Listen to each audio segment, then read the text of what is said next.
Barangay LS 97.1. Forever.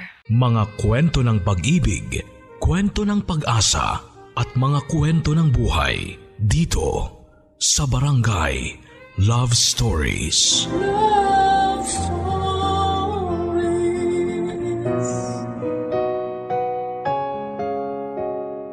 Matindi ang naging epekto ng pandemya sa buong mundo. Ngunit kahit na iisa lang ang ating kinakaharap na pagsubok, hindi lahat ay pare-pareho ang hirap na pinagdaraanan. May ibang pinalad na nakakasakay pa rin sa magagarang sasakyan, ngunit may iba naman na sariling mga paa na lamang ang inaasahan.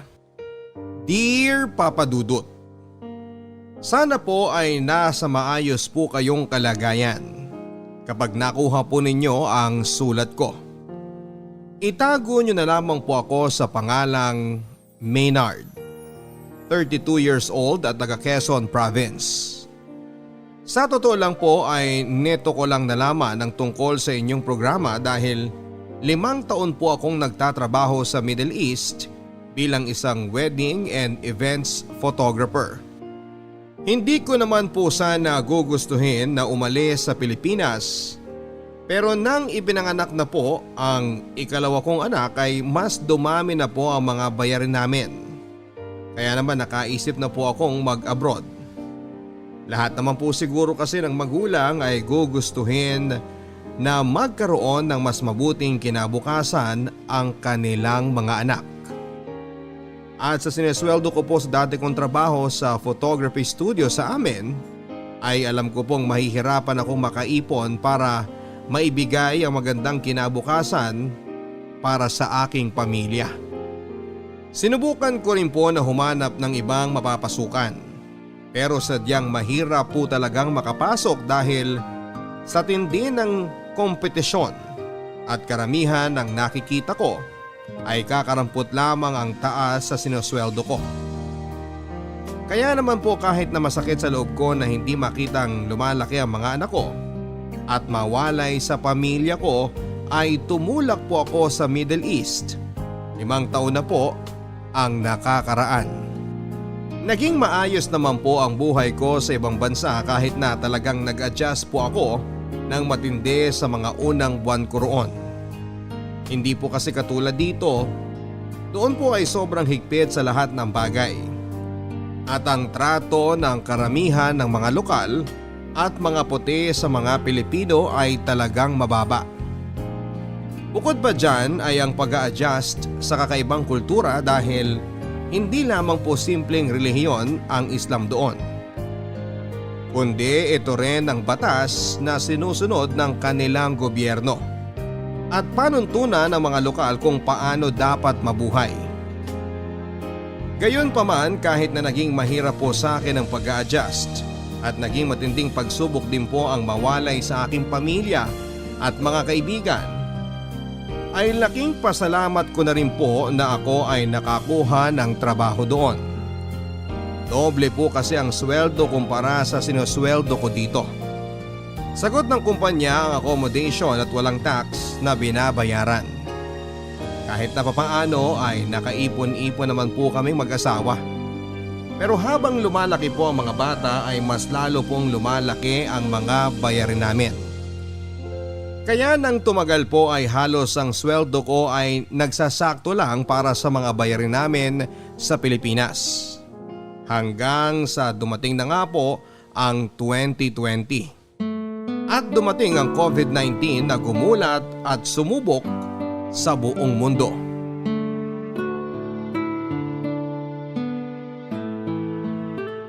Tol, kinakabahan ako ah. Mukhang magtatagal pa tong COVID na to. Baka abutin ng buwan na hindi magbukas ulit tong kumpanya natin ah. Diyos ko, wag naman sana. Pag nagkataon, hindi malayo na ma-layoff tayo. Yun na nga ang ikinakaba ko eh. Pag nagkataon, etong pera ko dito, sasapat lang to pamasahe pabalik sa Pilipinas. Ha? Iniisip mo nang bumalik? Sa totoo nga lang tol, ayokong bumalik dun sa atin eh. Alam mo naman dun sa atin, maski pops lang ang mga batas, Wala akong tiwala sa mga opisyal dun eh. Dito, masigurado pa tayo na hindi tayo mahahawaan ng COVID dahil mahigpit dito. Kaya lang, pag naiisip ko ang pamilya ko, natatakot ako eh. Parang kung mamamatay, wag naman sana pero pag nagkataon, parang mas gugustuhin ko pa na sama-sama na lang kami. Ilang taon ko na rin silang hindi nakasama eh. Ang bigat naman masyado niyang mga naiisip mo, pre. Hindi yan. Dasal lang tayo na matapos at mawala na to kagad. Yun na nga. Bigla tuloy akong naging masipag magbasa. Kahit na hirap akong intindihin sa Ingles, hinahanap ko talaga ang translation para maintindihan ko yung mga report. Nakakatakot talaga, tol. Sa Italy ang dami nang namatay. Yung iba naman, walang sintomas, yung pala may COVID na. Tapos ang malala yung mga walang sintomas na yun, pwedeng makahawa. At kung mahina ang resistensya mo, todas ka. Lang ya, sa pagod at puyat lang natin dito eh. Tingin ko pag nahawaan ako nun, patay ako agad eh. Ang isipin mo na lang, madali naman daw makaiwas. Basta naka-face mask at magugas ng kamay maigi. Tol, pag tumalsik daw sa mata mo, pwede kang mahawaan. Tapos, pwede ka rin mahawa sa pagkain. Ang tindi nga eh. May nabasa ako, sa Vietnam daw, sinasanitize ng central bank nila lahat ng perang dadaan kasi maski sa paghawak lang ng pera, pwede kang mahawa. Akalain mo nga naman no, may maganda pa rin palang naidulot tong tenga natin sa trabaho. Nakakabasa ka ng maraming kung ano-ano. Tol, mahalaga yan. Sa panahon natin ngayon dapat magbasa-basa ka rin. Kaya lang, ang dami ring fake news kaya dapat mas maingat lalo na sa binabasa. Lalo pat hindi mo talaga alam itong kalaban natin. Ay, hindi ako pwedeng mamatay, tol. Hindi ako pwedeng maospital. Kahit na sino sa amin, hindi pwedeng mapahamak.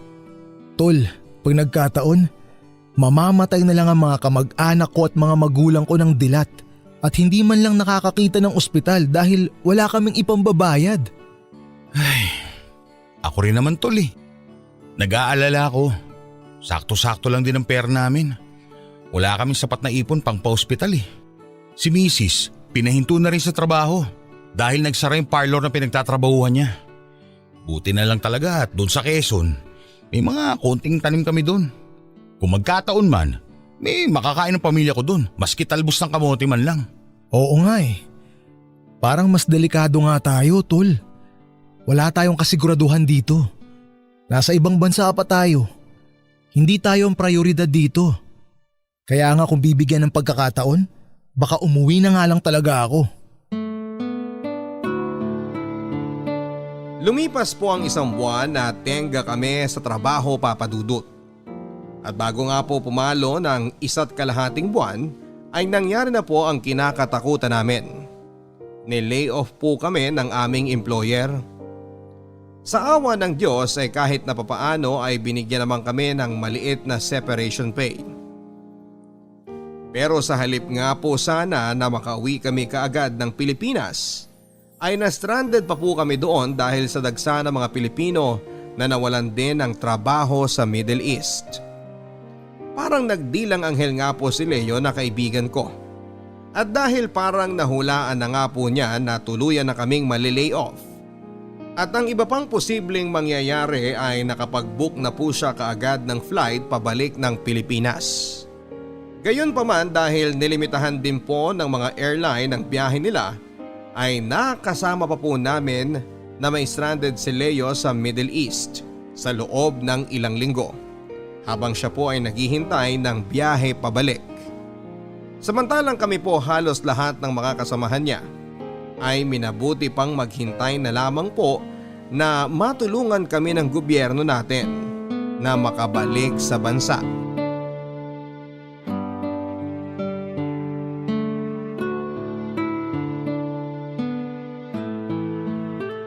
Leo, gusto mo sumama sa amin ni na Nelson bukas? Saan? Sa ospital. Magbebenta ng dugo. Ha? Nakakatakot ngayon pumunta sa ospital, tol. Tol, wala eh. Sagad na rin ako eh. Yung separation pay, pinadala ko pa kay na misis at sa mga magulang ko. Dahil walang-wala na rin sila dun eh. Buti ikaw, may flight ka na, hinihintay mo na lang. Kami, hindi pa namin alam kung hanggang kailan kami dito eh. Walang-wala na nga rin ako tol eh. Nagpadala na rin ako sa pamilya ko dahil wala rin daw silang natatanggap na ayuda. Kaya nga sumama ka na sa amin. Tol, nakakatakot talaga eh. Baka mahawa tayo ng COVID dun. Tapos, takot din talaga ako sa mga turok-turok eh. Walang ya. Ang sabihin mo, mas natatakot ka na kunan ng dugo kesa sa COVID. Ganun na nga. Parang kagat lang yun ng langgam eh. Tol, 500 reals din daw yun. Ah, ganun ba? Dali na, sumama ka na. Sige. Oh, ganyan ang mukha mo. Tol, hindi ka ba naaawa sa atin? Siyempre naaawa, pero wala na tayong magagawa eh. Nagpunta tayo dito para magtrabaho. Para mabigyan ng magandang buhay ang mga pamilya natin. Tapos kababagsakan natin. Nanlilimos sa mga restaurant para lang makakain. Nagbebenta ng dugo para lang mabuhay. Lahat naman ngayon naghihirap. Lahat nga ba naghihirap? Yung iba parang hindi naman eh. Nakikita ko sa Facebook yung ibang nasa Pilipinas, parang hindi naman sila apektado nitong COVID. Parang tayo lang ang nahihirapan eh. Tol, isipin mo na lang. Yung mga nakikita mo na aktibo pa sa Facebook, swerte sila dahil may pang internet pa sila. Pero sigurado ako, mas marami ang walang-wala na. Hindi lang din natin nakikita. Pero yun na nga. Yung mga yun, bakit sila mayaman? Bakit tayo hikahos? Masipag din naman tayo kagaya nila. Anong lamang nila sa atin? Mas mabait ba sila? Mas mahal ba sila ng Diyos? Bakit yung mga kawatan, sila pa yung lalong yumayaman? Dahil may kalalagyan sila sa kabilang buhay. Maging masaya man sila dito, sa impyerno naman ang bagsak nila. Pero bakit parang hindi sila natatakot sa impyerno? Dahil mga mangmang sila. Ay. Tol, alam mo? Dahil sa mga nangyayari, napapaisip tuloy ako eh. Napapaisip ako kung may Diyos pa ba. Uy! Ano ka ba? Nasusobrahan ka na yata ng kaiisip ng kung ano-ano dyan eh. Ewan ko, Maynard. Sana nga may saysay ang lahat ng to.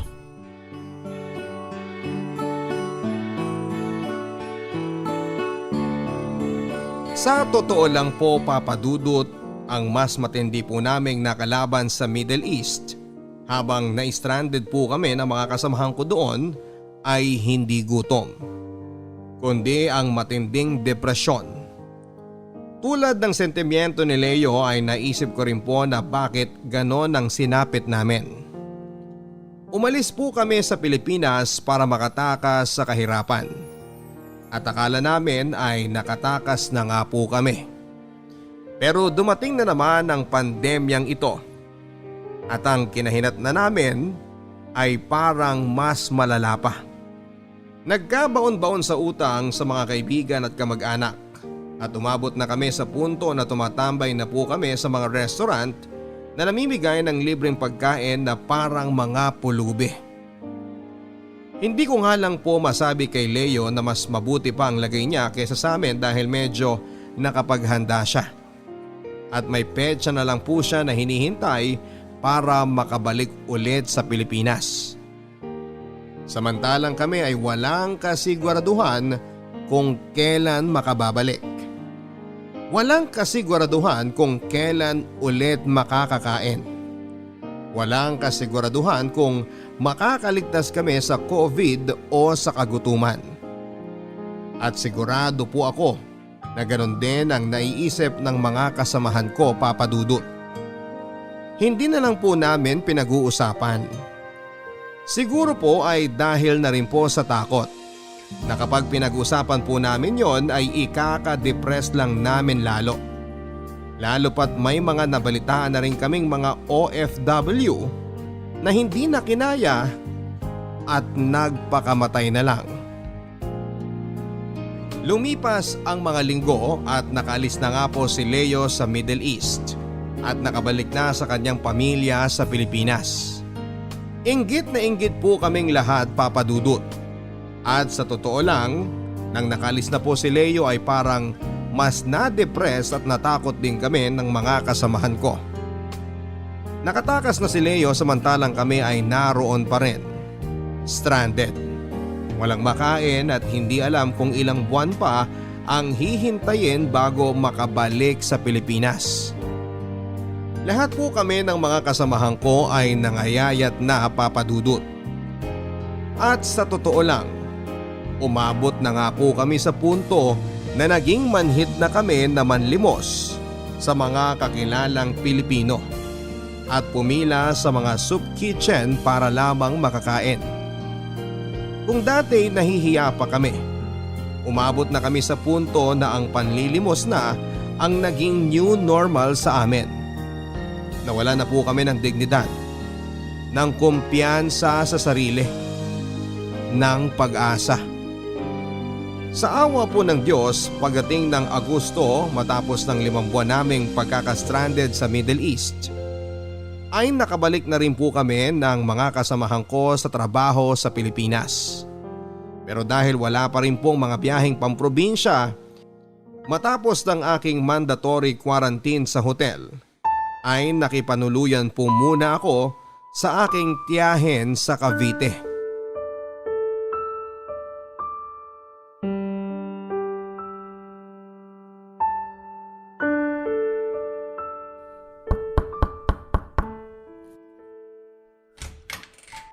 Magandang tanghali po, Chang Elsie. Long time no see po. Oh, akala ko ba mamayang hapon pa ang dating mo? Pasensya na ho. Kinailangan ko po mag-check out ng maaga kasi kailangan daw po linisin yung kwarto para sa susunod na gagamit. Eh nako, paano ba yan? Hindi pa rin namin naayos yung tutuluyan mo dito. Ganun po ba? Ay teka nga, teka.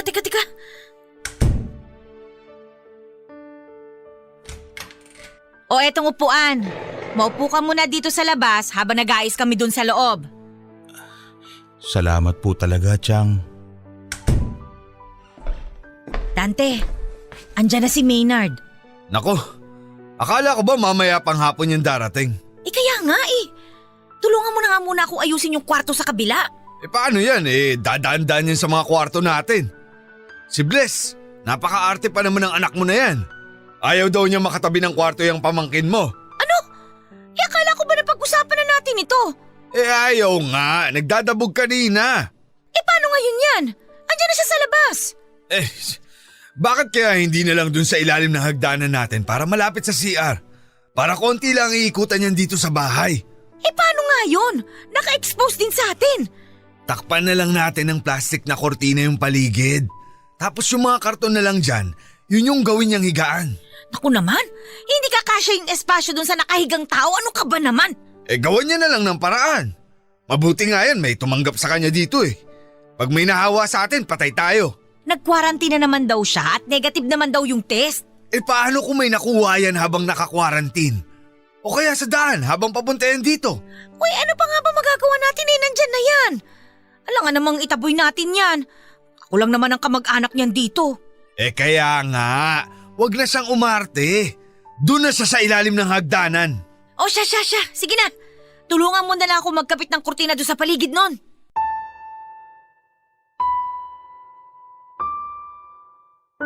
Kahit na hindi po sila magsalita ay alam ko pong labag na labag sa loob ng tiyahin ko.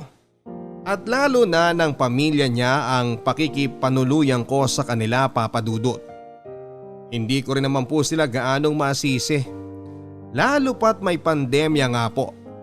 At mabuti rin naman talaga ang mag-ingat ng husto kesa magsisi na lang sa huli. Gayon pa man ay sumama din ng kaunti ang loob ko dahil pwede naman po nila akong pakitunguhan ng maayos at hindi singhalan. Pero parang hindi po sila nahihiya na ipakita sa akin na pinandidirihan nila ako. Ang ibinigay po nilang espasyo sa akin sa kanilang bahay ay napakaliit. Sa ilalim lang po ng hagdanan na halos isang dipa lamang ang laki. At hindi po ako makapag-stretch ng maayos. Dahil kapag ginawa ko po yon, ay lalampas ang paa ko sa kurtina. Kaya ang ginawa ko na lang po ay nakakahiga lang po ako ng maayos kapag alam kong tulog na silang lahat. At nag-a-alarm na lang po ako ng maaga para bago sila magising ay hindi na nila maabutan na nakastretch ang pako sa labas ng kurtina. Dahil parang nilagay din nila ako sa quarantine, ay nakakalabas lamang ako ng spasyong yon kapag magsi-CR.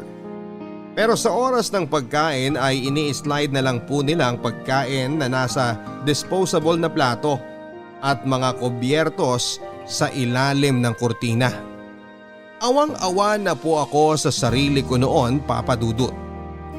Kung sa Middle East ay pakiramdam ko ay naging pulubi ako. Pagdating ko naman sa Pilipinas ay nakipanuluyan ako sa mga kamag-anak. Pakiramdam ko ay parang nasa Bartolina ako na may nakakahawang sakit. At sa kasamaang palad pa, dahil na rin siguro sa kakulangan ng maayos na pagkain, tulog at sikat ng araw sa loob ng halos 1 linggo, ay nagkasakit po ako.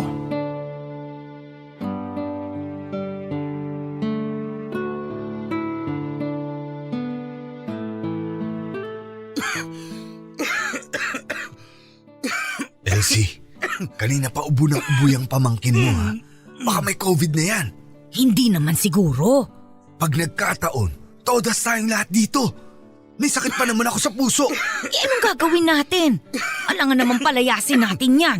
Kesa naman dito yung mga awa. Hindi pa naman tayo sigurado eh. Gusto mo papuntahin natin doon sa ospital? At sino magbabayad? Pwede dalhin natin sa public para libre. Tanga! Sa tingin mo sa panahon ngayon may totoong libre pa? Magbabayad at magbabayad ka pa rin doon. Saan tayo kukuha ng pera? Baka naman may konti pa siyang pera. Sa itsura niyan, tingin mo may pera yan? Nakapag OFW naman yan eh. Baka may naitabi sa bangko o kung saan man. Ay nako, kung may pera yan sa bangko, bakit dito pa tumuloy at hindi nag-hotel? Hintayin na lang natin. Baka naman simpleng trangkaso lang yan. Hintayin? Paano kung COVID na yan? Hassle na nga yan dahil tuwing bumababa tayo dito, kailangang naka-face mask tayo. Paano pa kung may COVID yan? Magkakalat yan dito. Ang liit lang ng bahay natin. Oy, teka nga. Sige, kakausapin ko. Kasama ako. Maynard. Po? Kanina pa yung ubo mo na yan ah. May lagnat ka na ba? Parang medyo mainit po yata ako. Magpatingin ka na kaya sa doktor. Hindi na po muna siguro. Baka trangkaso lang naman po ito. May plema naman po yung ubo ko eh. Dry cough daw po pagka COVID. Tingnan mo, may plema. Saan yan dinudura plema niyan? Baka kakalat yan dito. Mas mabuti na siguro yung magpatingin ka na. Baka kung ano na yan, Maynard. Chang, wala na po akong pera pang pagamot eh. Sa public naman libre ah. Hindi daw po, Chang eh. At saka baka hindi rin ako tanggapin kagad dahil marami ang kaso ng COVID. Paano kung may COVID ka na rin? Wala naman po siguro. Maynard, mas mabuti pa mag-impake ka na ng mga gamit mo at mahirap na. Po? Aba mahirap na. May sakit ako sa puso. Ang tiyan mo may edad na rin. Paano kung COVID na yan? Mas mabuti nang makasiguro. Chong, walang-wala na po akong pera. Wala na po akong matutuluyan. Kaya nga sa ospital ka na dumiretso. Tapos makiusap ka na lang na saka ka na magbabayad. Chong, ang alam ko po, hindi po sila basta-basta tumatanggap doon ng simpleng trangkaso lang. Kailangan may ibang sintomas eh. Wala akong pakialam, Maynard! Usapan na ng buhay to! Hindi ka pa pwede dito! Iimpake mo na yung mga gamit mo at pumunta ka sa ospital. At kung wala ka namang COVID, mabuti pang dumiretso ka na sa Quezon. Chong, wala pa pong biyahe ngayon. Gawan mo na lang ng paraan! Basta hindi ka na pa pwede dito. Mamaya, matapos mong mananghalian, umalis ka na!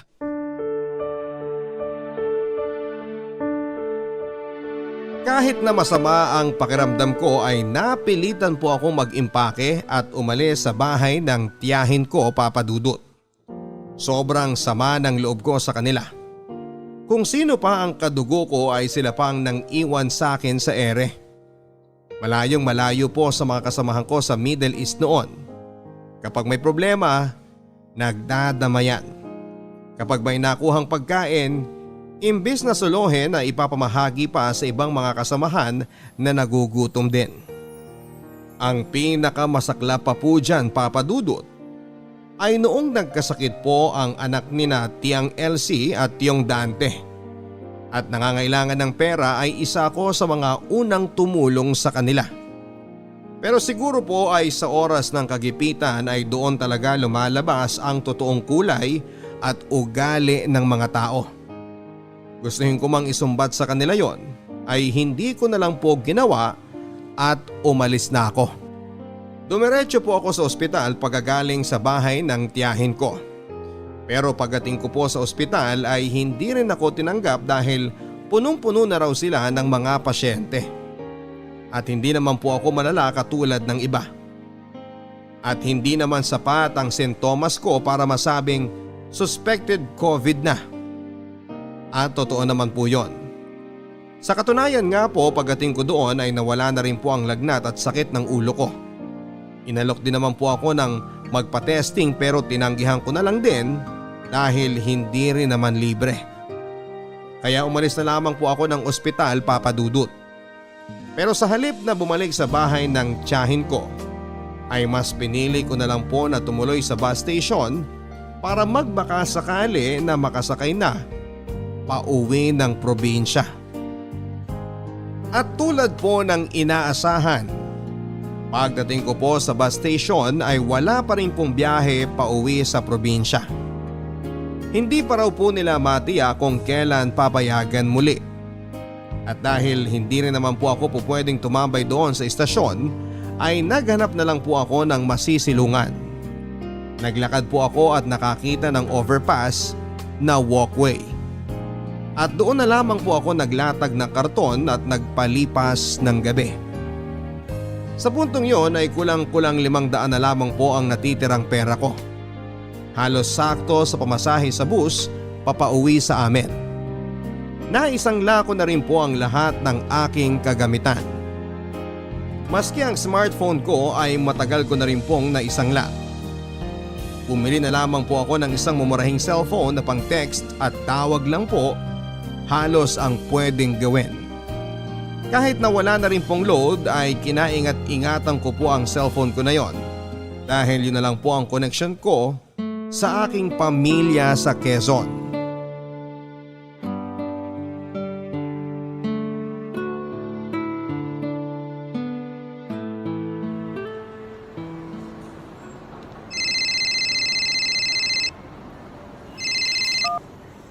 Hello, Telma. Salamat sa Diyos! Ano nangyari sa'yo? Hindi ka na nagte-text. Wala na akong load. Tipid na rin tong pera ko. Bakit kayo tumawag? Magastos. Tipirin niyo yung pera. Okay lang ako. Naka-unli ako. Nangutang na muna ako sa tindahan kasi kabadong-kabado na nga kami. Dahil ilang araw ka nang hindi nagre-reply. Ano? Kamusta ka na dyan, Kinachang? Wala raw bus pa uwi. Wala na ako kinatiyang. Ha? Nasaan ka? Tsaka bakit maingay? Nasa labas ka ba? Pinalayas nila ako dun. Ano? Bakit naman? Kasi umuubo ko nung isang araw. O ano naman kung umuubo ka? Baka daw may COVID ako eh. Pinaalis ako. Ang sabi, pumunta na lang daw ako sa ospital. Pagpunta ko naman sa ospital, nawala na rin kaagad yung lagnat ko. At saka hindi rin ako tinanggap doon sa ospital kasi may iba pa raw na mas malalang lagay sa akin. Bakit hindi ka bumalik kila Chang Elsie? Ayaw nila ako doon. Ha? Bakit naman? Telma, mula nang dumating ako ron, ramdam ko na ayaw nila akong patuluyin. Sigurado ko, napilitan lang yun si Chang Elsie dahil siguro sa utang na loob niya sa akin dati. Pero pagdating ko sa bahay nila, wala daw palang bakanting kwarto na po pwede. At para daw masigurado ang kaligtasan nila, doon nila ako nilagay sa ilalim ng hagdanan. Ano? Telma, 1 linggo ako doon sa maliit na espasyo na yun. Pinalibutan lang nila ng plastic yung paligid. Halos parang preso ako ron. Hindi ako makahinga ng matino sa sobrang liit ng lugar. Sa loob ng 1 linggo, ang nakikita ko lang yung maliit na espasyo na yun at yung CR nila. Pakiramdam ko mababaliw ako. Kaya rin siguro ako nagkasakit. Grabe naman sila. Kaya hindi na ako babalik dun. Kahit na mamatay na lang ako dito sa kalsada. Kesa naman mamatay ako dun na kasama ko sila. Kung pandirian nila ako, dahil ko pa may kitong. Alam naman nila na negative ako pagdating ko sa Pilipinas. Paano yan? Saan ka makikituloy dyan? Matatagalan pa yata bago mapayagan na makabiyahe uli ang mga bus. Hindi ko alam. Maglalakad na lang siguro ako. Paubos na rin ang pera ko eh. Hindi na ako pwedeng matenga pa dito. Ano? Maglalakad ka? Kesa naman maghintay lang ako dito nang walang ginagawa, Telma. Hindi man ako mamatay sa COVID dito. Tiyak natitirik ang mata ko at mamamatay sa gutom kahintay.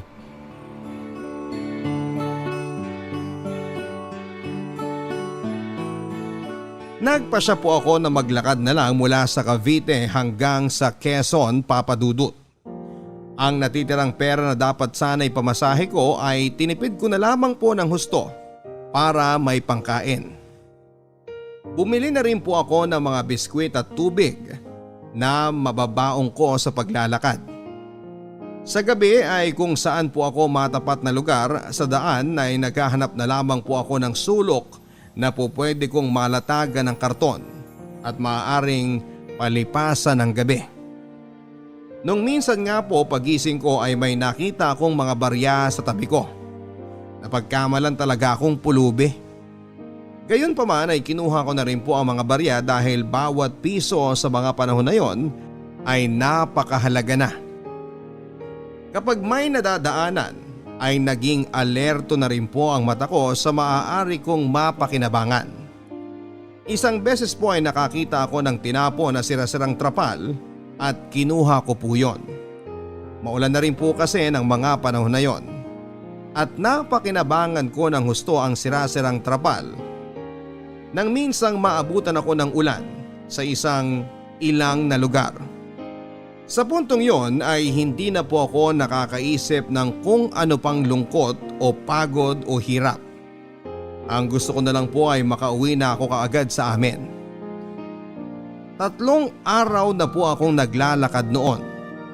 At sa isip-isip ko, konting tiis na lang ay makakauwi na rin po ako sa amin.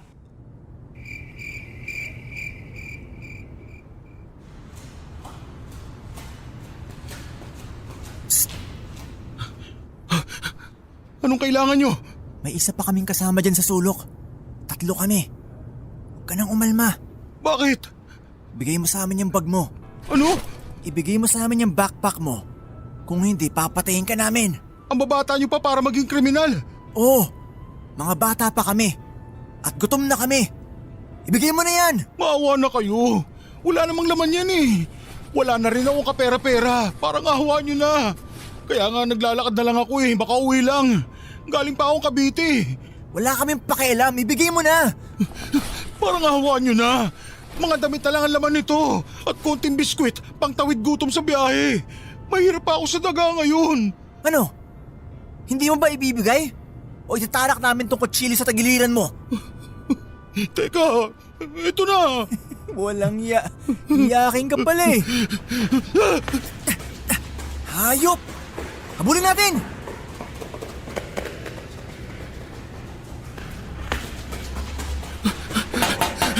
Tulungan niyo ako! Tulungan niyo ako!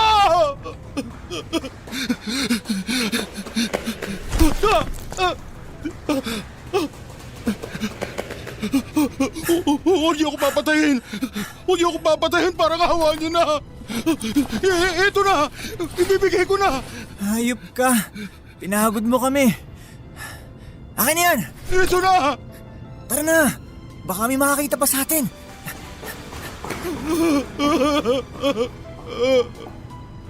Mga hayop kayo! Ginawa niyo ng lahat sa akin! Mga animal kayo! Wala na kayo itinira! Diyos ko! Bakit mo ginagawa sa akin to? Ano naging kasalanan ko? Naging mabait akong tao! Wala akong inagabiyado! Naging tapat ako sa iyo! Pero bakit sunod-sunod na kamalasang pa binigay mo sa akin? Ito ba ang kapalit na pagiging mabuti at masipag ko? Hindi ka batas! Hindi ka matas! Wala pong natira sa akin, Papa Dudut. Ang cellphone ko, pagkain at natitirang damit, lahat ay nasa backpack ko. Tanging ang saplot ko lang ang natira sa akin at wallet sa bulsa na 50 pesos na lamang po ang laman. Sa totoo lang po, Papa Dudut, matapos ng insidenteng yon ay muntika na akong tumalon sa tulay para magpakamatay. Pero bago ako tumalon ay may bigla akong naalalang bagay na pumigil sa akin. Naalala ko na nalagay na ako sa bingit ng kamatayan sa kamay ng mga hold-upper. Pero pinili kong ibigay ang backpack ko at nagmakaawa sa kanila na huwag akong patayin dahil gusto ko pang mabuhay. Gusto ko pang mabuhay dahil gusto ko pang makita ang pamilya ko at mga mahal sa buhay. At yun po ang pinanghawakan kong bagay para magpatuloy sa aking paglalakad pauwi, Papa Dudut. Kahit na walang-wala na ako at gustong-gusto ko nang bumigay. Dahil 50 pesos na lamang po ang natira sa akin, ay napilitan na lamang po ako na manlimos sa mga makakasalubong para may maipambili ng pagkain at tubig. Pero dahil ilang araw na po akong walang paligo, wala nang gamit bukod sa aking damit, at mukhang marungis na rin dahil sa dinanas na engkwentro sa mga hold-upper, ay siguro'y halos mukha na akong taong grasa, adik o baliw sa paningin ng mga nakakasalubong ko noon, Papa Dudut. Lahat po sila ay halos ayaw na akong tingnan sa mata, umiiwas at parang takot. Dahil halos isang araw na po akong hindi nakakakain at ang 50 pesos ko ay ipinambili ko na lang po ng malaking bote ng tubig, ay handa na ako sa puntong yon na kumain na lang ng talbos ng kamote sa kalsada. Pero mabuti na lamang po at may isang karinderya na nahabag sa akin at nilimusan ako ng pagkain sa kabila ng itsura at amoy ko. At sa kabila ng takot at pag-iingat ng mga tao dahil sa pandemya.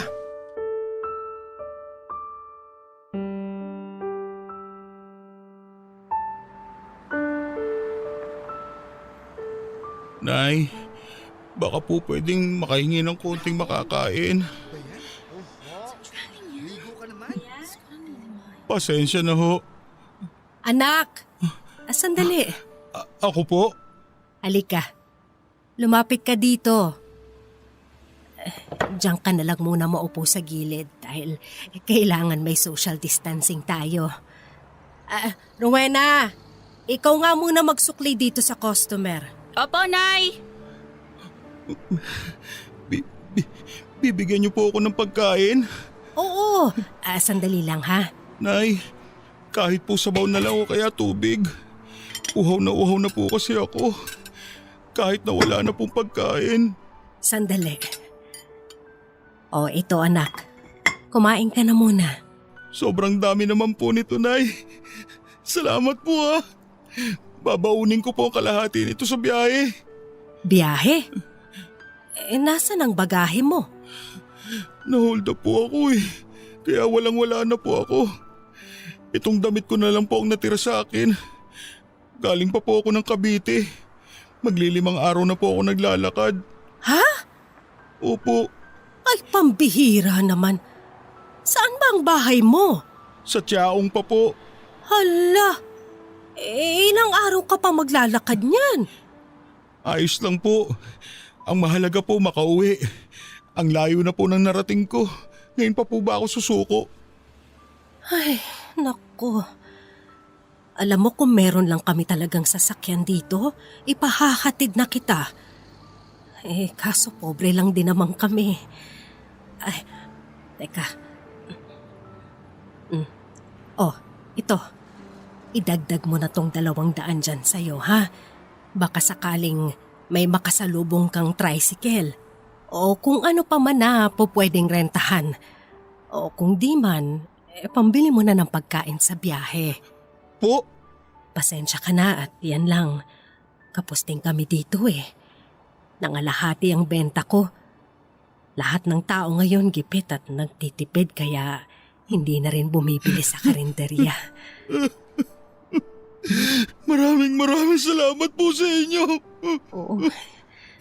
Na. Sige na, hindi na kita istorbohin sa pagkain. Magpahinga ka rin muna dito ha kahit ilang oras pa. Bigyan na rin kita ng extrang face mask kasi parang napakarumi na niyang suot mo. Salamat po. Maraming salamat po. Hulog po kayo ng langit. Sige, kain na.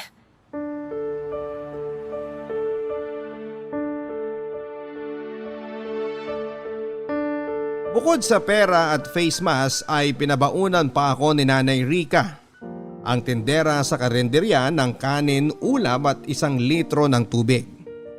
Binigyan din niya ako ng pinaglumaang t-shirt ng kanyang yumaong asawa. Kaya matapos ang ilang araw ay nakapagpalit na rin po ako sa wakas ng nanlilimahid kong t-shirt. Wala pong mapagsidlan ang tuwa ko, Papa Dudut. At sa totoo lang ay para nga pong biglang tumayo ang balahibo ko nang maisip ko na parang pinaghimalaan ako ng Diyos. Matapos ko siyang sumbatan noong kamakailan lang at naisip pang magpakamatay. Parang pinapaalala sa akin ng Diyos na marami pang kabutihang nananatili sa mundo. Maaring para kay Nanay Rica ay simpleng pagtulong lamang sa gipit ang ginawa niya. Pero wala po siyang kaalam-alam na ang simpleng pagtulong niyang yon ay sumalba at nagbigay ng pag-asa sa akin. Matapos po ng sunod-sunod na pinagdaanan kong kamalasan at kasamaan, ay si Nanay Rica po ang kauna-unahang taong tumulong at nagpakita ng kabutihan sa akin. Siya po ang kauna-unahang tao sa loob ng ilang araw na paglalakad ko sa kalsada ang tumingin sa akin sa mata at trinato ako na parang tao. Dahil po sa mga pabaon ni Nanay Rica ay hindi lamang po lumakas ang loob ko, kundi mas lalong lumakas din po ang aking pangangatawan at bumilis ang aking paglalakad. Mahirap po kasi ang maglakad ng gutom at uhaw, Papa Dudut. Yung paglalakad ng 2 kilometro lang ay ilang oras kong binubuno sa ilalim pa ng matinding sikat ng araw. At sa wakas po, matapos ang 3 araw pa ng paglalakad ay nakarating na rin po ako sa border checkpoint.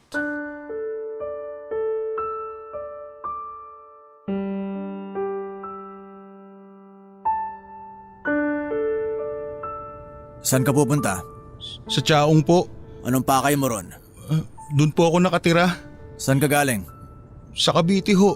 Cavite? Paano ka nakarating dito? Naglakad lang ho. Naglakad? Anong ginawa mo sa Cavite? Nakituloy po muna ako sa mga kamag-anak ko doon. Galing po ako ng Middle East. Bakit umalis ka na doon? Pinalis na po nila ako doon eh. Galing kang Middle East? Nasaan ang mga bagahe mo? Wala po eh. Na-hold up po ako.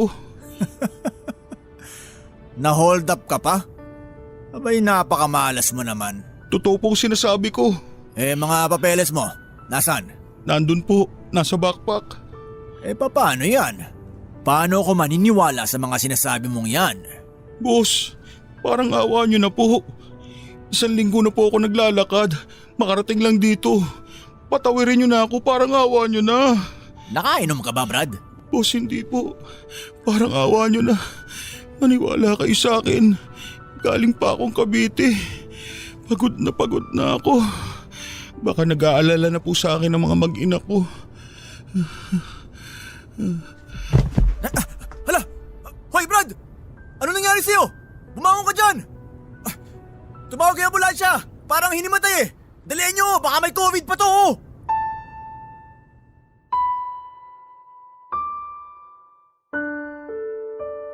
Nag-collapse po ako nang makarating na ako sa provincial border, Papa Dudut. Siguro'y halo-halong gutom, pagod, uhaw at panghihina nang ayaw pa akong patawirin ng mga nasa checkpoint dahil wala akong dalang mga papel at nagsususpecha sila sa aking itsura. Mabuti na lang din po at may mga ID ako sa wallet. Kaya natukoy po nila ang aking address at iba pang impormasyon. Nang mahimasmasan po ako ay nasa ospital na ako. Matapos po noon ay binigyan ulit nila ako ng test para masiguradong hindi ako positibo sa COVID. At matapos nga po ng panibagong quarantine, inihatid po nila ako sa bahay. At sa wakas ay nakasama ko ng muli ang pamilya ko. Naalalang-alala na po sa mga nangyari sa akin. Dahil sa aking karanasan ay nagkaroon po ako ng panibagong lakas at pananampalataya sa Panginoon. Kahit na naging mahirap para sa akin at marami akong nakaengkwentrong mga pagsubok at mga taong masasama ang loob, ay nakaengkwentro din naman po ako ng mga may mabubuting loob na nakapag-abot sa akin ng kaunting tulong. Lalong-lalo na po si Nanay Rica na natagpuan ko sa tamang panahon at tamang lugar kung kailan ay hinang-hina na ako at halos mawala na ng pag-asa. Sana po ay naibigan ninyo ang aking kwento, Papa Dudut. Pati na rin po ang ating mga kabarangay at alam ko po na lahat tayo ay nahihirapan ngayong pandemya. Pero tatagan po natin ang ating loob na malalampasan po ang lahat ng ito. Bukod pa dyan, ang hinihikayat ko rin ng mga tao na kahit na anong mangyari, sana ay huwag naman silang gumawa ng mga bagay na makapaglalamang sa kapwa nila. Pare-pareho lang po tayong naghihirap at sa halip na manggulang tayo ng kapwa, ay sana ay magtulungan na lang po tayo. At kung wala man tayong may tulong dahil kapos din, sana man lang ay mas naging makatao, maunawain at mabuti tayo sa ating kapwa. Sapagkat ang mga tao ngayon ay hindi lamang gutom ang tiyan, ngunit gutom din sa pag-asa at pag-unawa. Ang inyong forever kapuso at kabarangay, Maynard. Mga kwento ng pag-ibig, kwento ng pag-asa at mga kwento ng buhay dito sa Barangay Love Stories. Love Stories. Forever! Barangay LS 97.1. Forever. Mga kwento ng pag-ibig, kwento ng pag-asa at mga kwento ng buhay dito sa Barangay Love Stories. Love Stories.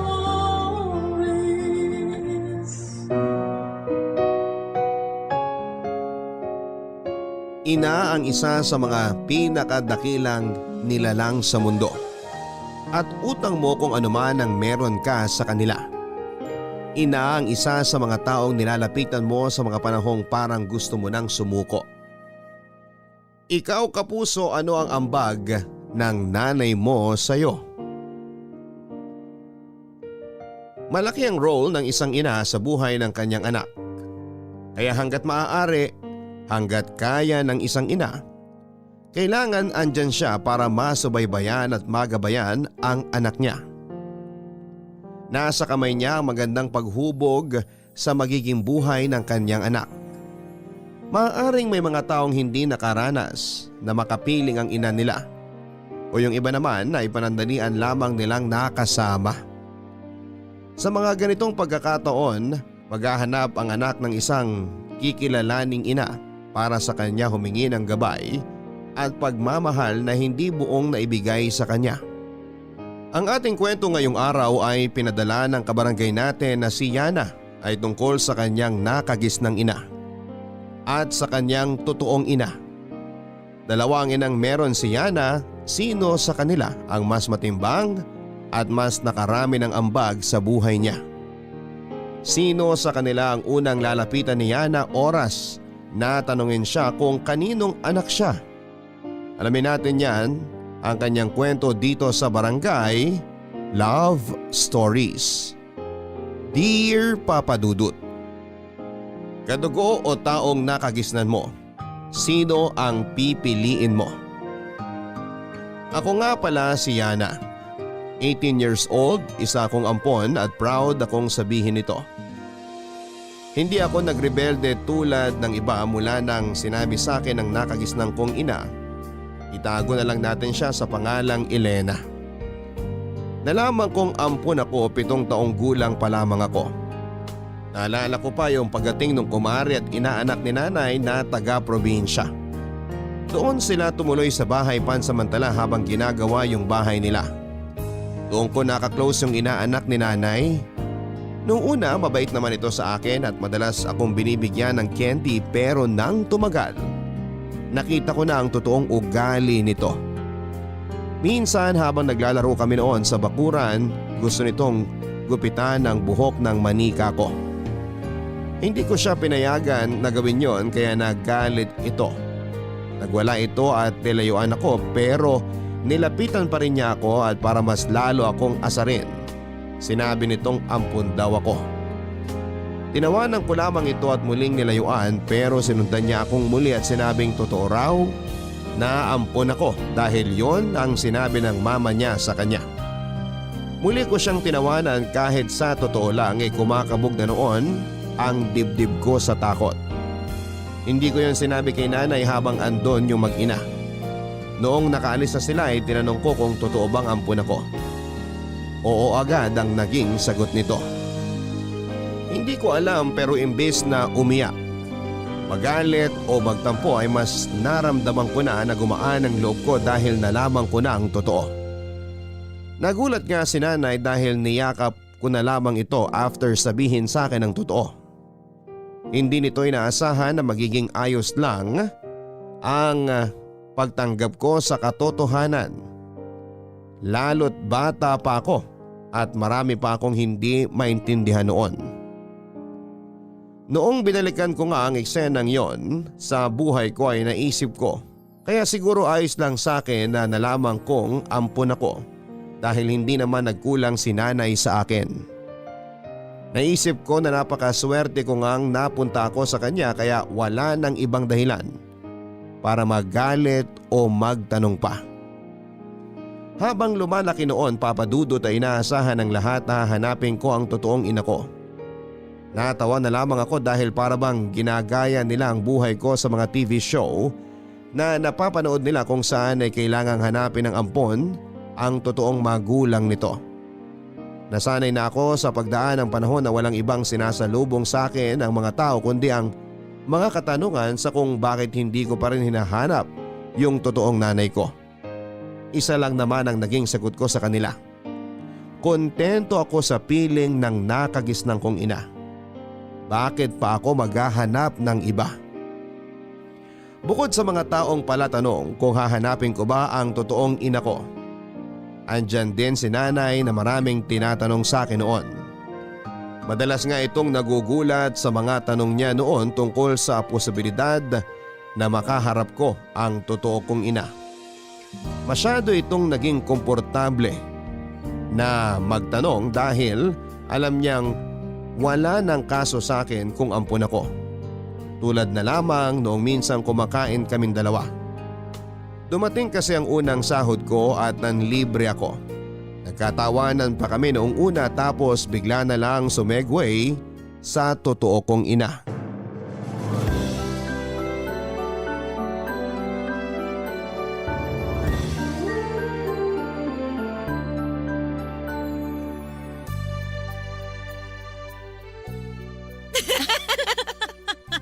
Sumakit po yung tiyan ko talaga sa kakatawa kanina, Nay.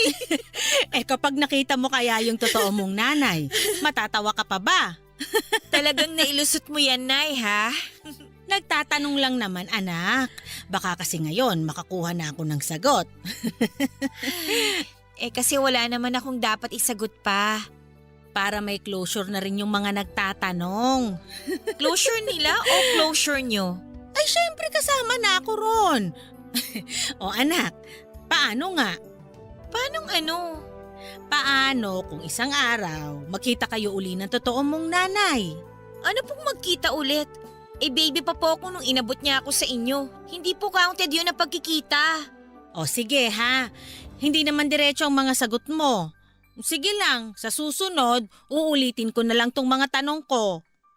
Ay, Kapag ba sumagot na ako, titigilan niyo na ako sa mga paambush yung tanong tungkol dyan sa totoong nanay ko? Oo naman. Anak, gusto ko lang kasi talagang malaman kung ano yung nararamdaman mo. Nay, okay naman po ako. Wala namang nagbago kahit nung hindi ko pa alam. Masaya ako sa inyo.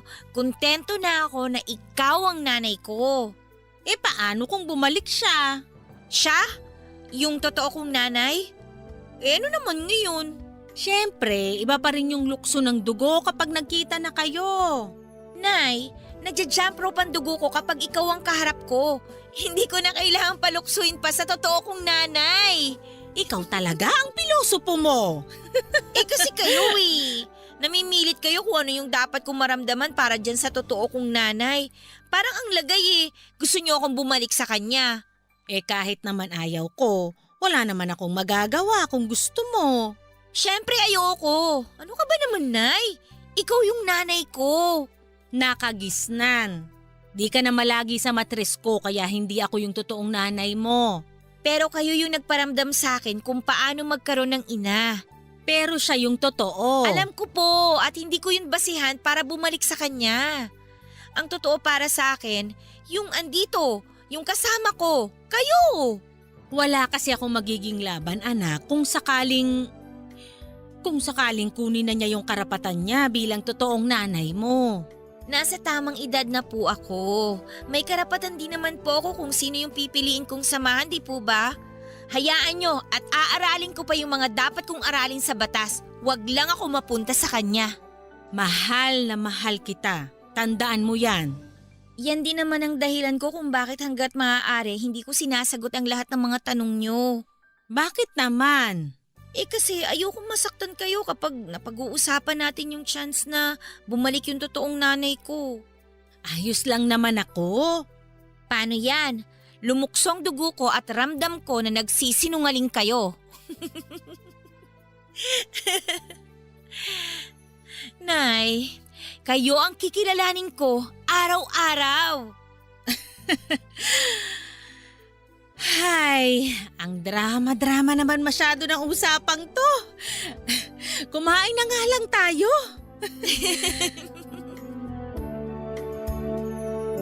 Milet ang pangalan ng totoo kong ina. 17 anyos lamang ito nang nabuntis ng hindi sinasadya. Ninang nito si Nanay Elena at nakaklose na parabang totoo silang magkadugo. Kaya noong nabuntis siya ng kanyang boyfriend, ang Nanay Elena ang una nitong nilapitan. Nagpatulong ito para raw ilaglag ako dahil alam niyang makakagalitan siya ng kanyang magulang kapag nalaman na buntis nga ito. Malaki ang inaasahan noon ng magulang niya sa kanya. Ginapang nila ang pag-aaral nito para kung nakapagtapos na ito ay siya naman ang magpapaaral sa kanyang mga nakababatang kapatid. Yun nga lang ay nabuntis ito at posibleng ito ang maging dahilan para hindi niya matupad ang gusto ng magulang niya. Doon na ito nang hingi ng tulong kay Nanay Elena. Hindi naman tinulungan ni Nanay Elena na ipalaglag ako bilang sagradong Katoliko ay tutol doon si Nanay Elena sa gusto niya. Sinabi nito na tumira muna ito sa kanya habang nagbubuntis. Nagsabi si Nanay Elena na siya ang kakausap sa magulang ng totoo kong ina. Nagsabi ito na gagawa siya ng dahilan para lang mailusot na tumira ang totoo kong ina kay Nanay Elena. Napapayag naman nila ang magulang niya at doon na ito nagsimulang tumira kay Nanay Elena. Ang naging plano nila kapag naipanganak na ako ay ibibigay na ako kay Nanay Elena. Walang asawa o pamilya si Nanay Elena kaya napapayag ito na ibigay ako sa kanya. Nang pinanganak na ako ay iniwanan na ako kaagad kay Nanay Elena. Nagsabi ang totoo kong ina na hindi na ako babalikan pa at hahayaan na si Nanay Elena ang magpalaki sa akin. Mula noon ay hindi na siya nakita pa ni Nanay Elena. Naging kampante naman si Nanay Elena na hindi na ako babalikan pa ng totoo kong ina. Saka lang naman ito nakakaramdam ng takot noong malaman ko ang totoo na ampun lamang ako. Kaya sa paglipas noon ng mga taon ay lagi akong tinatanong ni Nanay Elena kung sakaling babalik pa ako sa totoo kong ina. kung sakali mang bawiin ako. Kahit laging hindi ang sagot ko, hindi pa rin ito nakampante, Papa Dudut. Lagi niyang sinasabi sa akin noon na posibleng bumalik ang totoo kong ina. Tinawanan ko na lamang yung takot na yon, pero sa huli, lahat ng takot niya ay biglang nagkatotoo.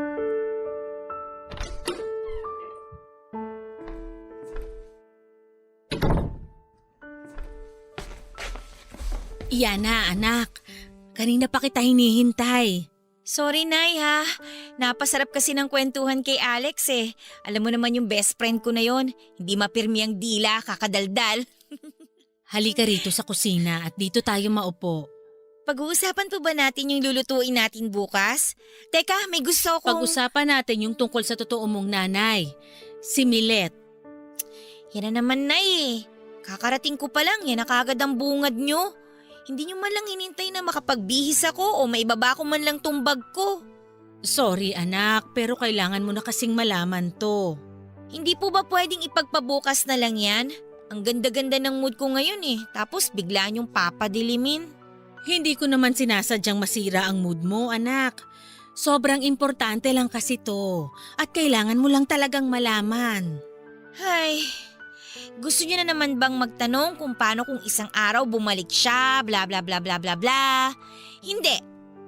Hindi po ang sagot ko sa mga paulit-ulit na tanong na yan, Nay. Anak, nagbalik na siya. Ha? Tinawagan ako kanina ni Milet at sinabing nandito na siya uli sa Pilipinas. Oh, umalis pala siya ng bansa. Ngayong bumalik na siya, gusto sana niya na magkita kayo. Ay, wala akong time. Sorry.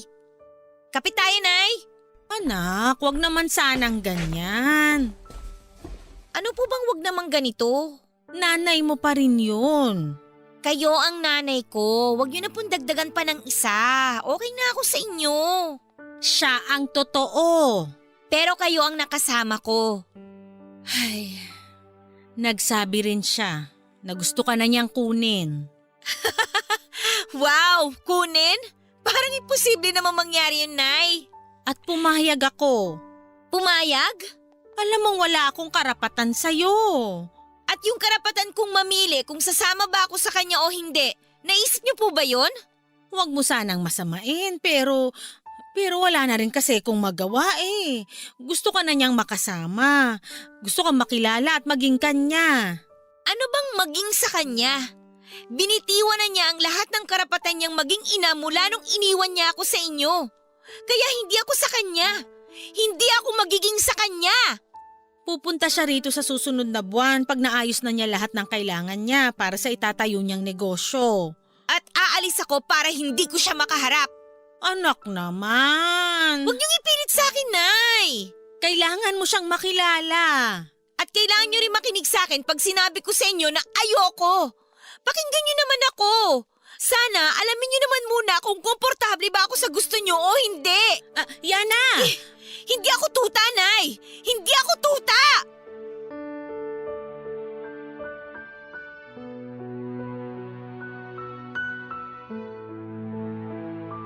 Yun ang unang beses na nagalit ako kay Nanay Papa Dudut. Hindi ko siya naintindihan kung bakit kailangan niyang pumayag na kitain at samahan ko ang totoo kong ina. Nainis ako na para bang gamit lamang ako sa bahay na pwedeng ibalik pagkatapos hiramin. Hindi niya naintindihan na nasaktan ako na para lang akong plancha na iaabot niya kapag kailangan na ako ng iba. Naisip ko na ganun lang ba ako kadaling iabot sa iba? Kapag may kukuha ng iba, ibibigay na lamang ako kaagad. Hindi ba niya ako minahal? Hindi ba niya ako itinuring na anak kahit kailan? Ito yung mga tanong na paulit-ulit na nagpasakit ng ulo ko dahil hindi ko talaga maunawaan kung bakit yun nagawa ni Nanay Elena sa akin. Inakala kong matatag na ang relasyon at pundasyon namin ni Nanay Elena. Inakala kong para kaming nasa teleserye o pelikula, yung tipong ilalaban niya ako hanggang sa patayan. Huwag lamang akong mapunta sa taong nag-abandona sa akin. Hindi naman niya yon ginawa pala. Naramdaman ko yung kirot nung sinabi niyang kailangan ko nang bumalik sa totoo kong ina. Hindi ba niya naiintindihan na siya na ang ina ko? Hindi ba niya naiintindihan na hindi ako interesadong makilala ang babaeng nagluwal sa akin? Hindi na ako naging komportable nakaharap ang Nanay Elena. Hindi pa rin kami naging okay mula noong sinabi nito ang tungkol sa totoo kong ina. Paunti-unti naman ay sinusubukan niyang lapitan ako at na-appreciate ko naman yon. Hindi rin naman ako sanay na magtanim ng galit sa kanya dahil mahal na mahal ko siya. Yun nga lang ay hindi ko matanggal sa isipan ko noon yung araw na darating na ang totoo kong ina. Hindi ko nga pinaghandaan yon dahil wala naman akong plano talagang harapin siya. Hindi na nga muling binanggit pa ni Nanay yung tungkol sa pagdating ng totoo kong ina na si Milet. Mas komportable akong tawagin siyang Milet kesa sa Nanay dahil para sa akin, si Nanay Elena lamang ang ina ko at siya lang ang may karapatan na tawagin nito. Sa pagdaan ng mga araw ay nakalimutan ko na yung planong pagpunta ni Milet sa bahay. Naging busy na rin po ako sa school kaya kahit papaano ay nakalimutan ko na yung sinasabi ni Nanay Elena tungkol sa kanya. Yon ang naging mali ko. Dapat pala ay tinandaan ko yung pagbabalik niya para nakapaghanda ako. Isang araw ay nagulat na lamang ako nang madatnan siyang nasa bahay at kausap na si Nanay Elena. Pag-check ko ng kalendaryo ko ay hindi pa naman yon ang plano niyang pagpunta. Napaaga ito ng pagdating at doon ko naramdaman ang pagkataranta at pagkainis. Naalala ko nakakatapos lang ng exams nung nakauwi ako sa bahay. Doon pa lang sa pintuang nakasara ay narinig ko ng malakas na usapan nila Nanay Elena at Milet. Napakalakas ng boses ni Milet at hindi muna ako pumasok noon dahil hindi ko alam kung tatakbo ba ako o magtatago dahil ayoko siyang harapin noon. Pinalipas ko muna ang ilang minuto ng kanilang pag-uusap bago ako nagpasyang pumasok sa loob ng bahay.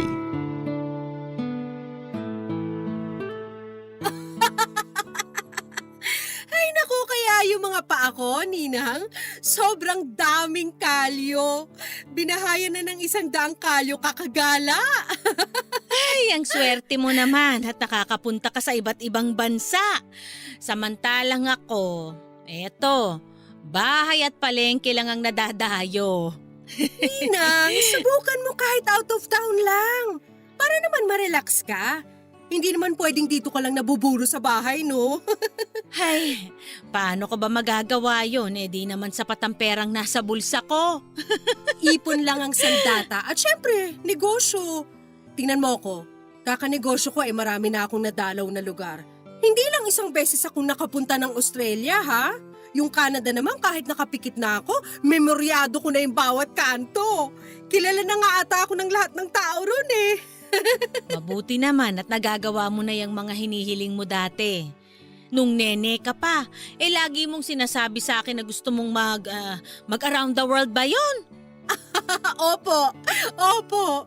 Kaya nga sinabi mo sa akin na magagawa mo yun kapag wala kang kargang bata. Naalala niyo pa pala yun? 7 buwan na nun yung tiyan mo nung sinabi mo sa akin na bukod sa pagtulong mo sa pamilya mo, gusto mo ring mangibang bansa. Di lang para magtrabaho kundi para mapasyalan yung mga nakikita mo lang sa internet dati. At nagawa ko na. Napakalaki ng utang na loob ko sa'yo sa ginawa mo sa akin, Ninang. Habang buhay ako magpapasalamat. Ay, Yana! Mabuti at dumating ka na. May natira pa po bang ulam, Nay? Bumili Bumili ako ng pagkain, Yana. Yana, siya si Milet. Wala ba yung luto mo na lang, Nay? Ay, hindi kasi ako nakapagluto. Saka nagpresenta naman si Milet. Ang totoo mo... Magbubukas na lang po ako ng delata. Yana, ikaw na ba talaga yan? Bakit? May iba ka pa bang Yana na hinahanap? Yana! Nagtatanong lang po, Nay. Baka kasi may iba pang Yana na kailangan. Willing naman akong tumulong maghanap.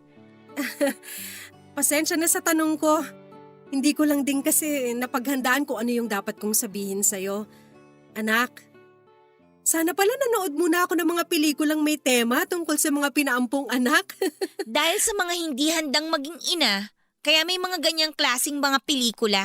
Yana, ano ba? Tama naman siya, Ninang. Mag-sorry ka, Yana. Hindi tama yung ganyang pananalita, ha? At sa nanay mo pa mismo. Bakit po, Nay? Hindi ko naman po kayo pinagsalitaan ng mali Hindi sa akin. Sa totoo mong ina, kay Milet. Wala ba talaga kayong hinandang ulam, Nay? Nay Elena? Yana, nakikinig ka ba? Kung wala, bibili muna ako sa labas. Kanina pa po ako gutom Meron naman akong binili dyan. Pagtsagaan mo na lang. Nay, lalabas muna ako ha.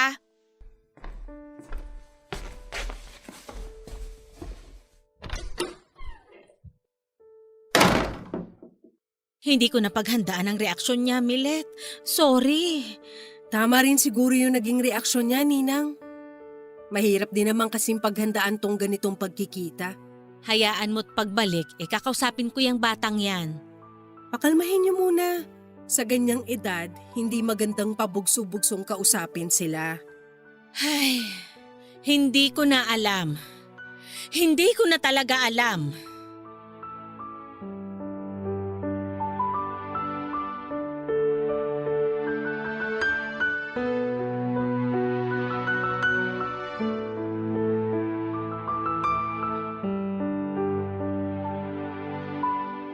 Nagpunta ako sa mall para makalayo kina Nanay at Milet. Hindi naman talaga ako gutom noon at gusto ko lang talagang hindi kami mapunta sa usapang mag-ina. Nagpaikot-ikot lamang ako noon sa mall at wala akong naging klarong plano sa gagawin ko. Basta gusto ko lang noon na huwag munang umuwi. Hinintay ko hanggang magsara ang mall at saka nagbiyahe na papunta sa bahay. Diskumpiyado pa rin ako dahil baka andun pa si Milet. Kaya naman muli ako naglakad-lakad sa barangay namin. Bandang 12:00 na ng hating gabi nang magpasya akong umuwi na. Dahan-dahan akong pumasok sa loob ng bahay noon at wala na si Milet at nakapatay na ang mga ilaw sa bahay kaya inaasahan kong tulog na rin si Nanay. Pumasok na ako sa kwarto ko noon at nagbihis. Sinigurado kong hindi ako makagagawa ng ingay para hindi magising si Nanay. Sa mga ganong oras alam kong tulog na ito. Madalas pero mabilis lang din itong magising sa kaunting ingay. Kaya naman nagdahan-dahan ako sa bawat galaw ko. Hindi ko kasi alam kung ano ang sasabihin sa kanya noon kapag nagising na siya. Naisip kong hindi ako nito titigilan sa inasta ko noong nakaharap ko na si Milet. Tama naman ang naging hinala ko. Noong nasagi ko kasi ang libro na nakapatong sa bedside table ko ay nagising ito at agad akong pinuntahan sa kwarto ko.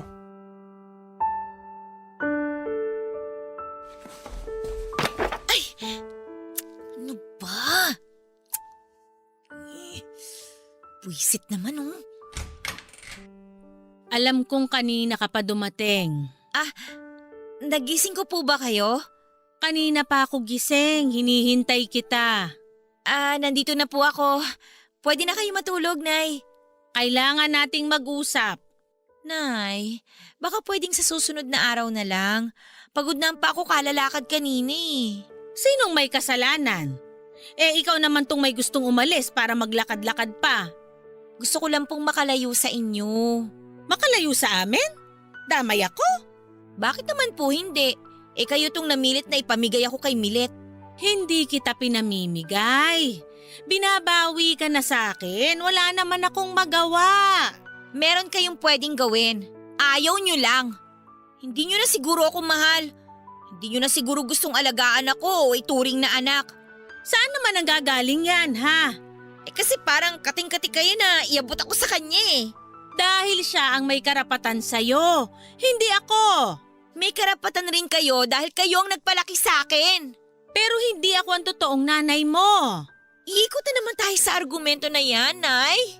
Kasi parang hindi mo maintindihan yung nangyayari Hindi ko talaga maintindihan kasi ang ayos-ayos na ng buhay natin. Tapos pababalikin niyo pa siya?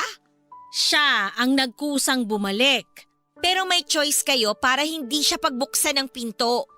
Anak, talaga bang ganyan na lang? Talaga bang hindi mo siya kayang tanggapin? Ilang beses nyo nang tinanong sa akin yan dati. Akala ko klaro na sa inyo na hindi nga po. Ito na yung realidad mo. Nandito na siya, bumalik na siya.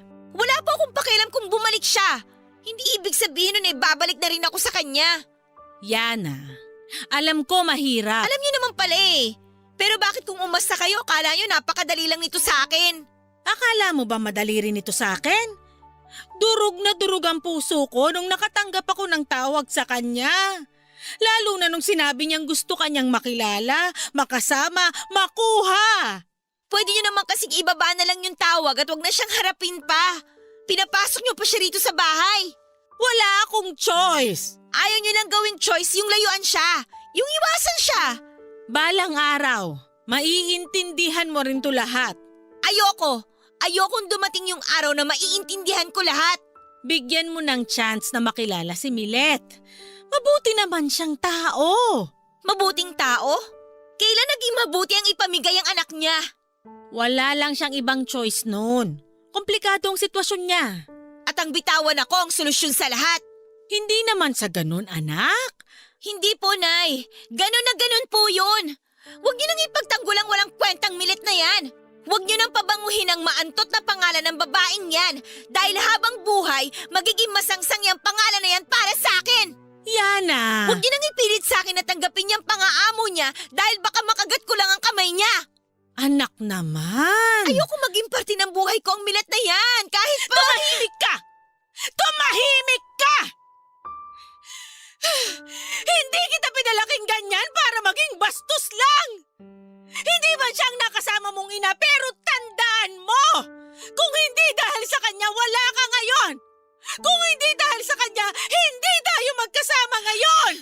Kung hindi dahil sa kanya, hindi tayo magkakagulo ngayon! Alam kong naging komplikado na ang lahat mula nang bumalik siya pero sana, anak! Anak, sana naman maging makatao ka sa kanya! Bigyan mo siya ng chance dahil bilang isang ina, masakit na hindi ka respetuhin at kilalanin ang sarili mong anak. Sapat na sa akin lahat ng nalaman ko tungkol sa kanya dati. Hindi ko na siya kailangang kilalanin pa. Bilang inang nagpalaki sa'yo, inuutusan kitang kilalanin mo pa siya. Nay! Bilang nagpalaki sa'yo, sumunod ka!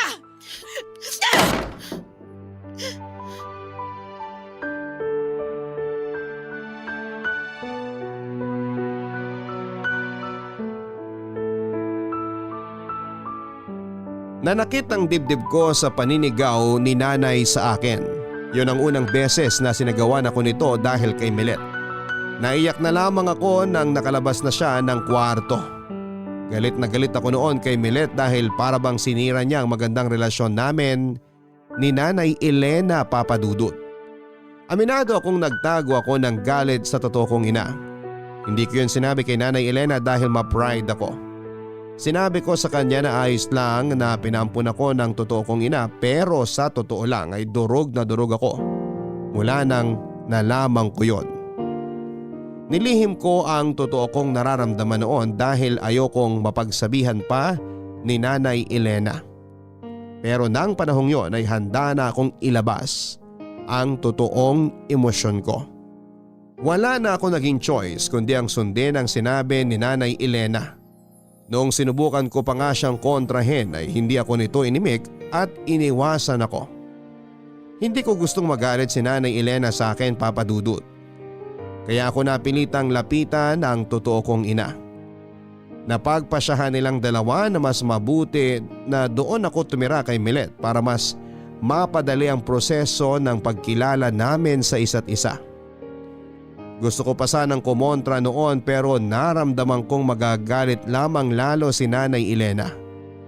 Yun na marahil ang pinakapangit na nangyari sa buhay ko. Ang pagbabalik ng totoo kong ina. Napag-usapan na nga ang pagtira ko kay Milet at hindi na ako hinarap ni Nanay Elena noong time na sinundo ako ni Milet. Naramdaman ko naman na masama rin ang loob niya. Pero mas masama ang loob ko na hindi man lang siya na nakausap o nayakap man lang bago ako umalis. Pinigilan kong umiyak noon habang nasa taxi kami ni Milet.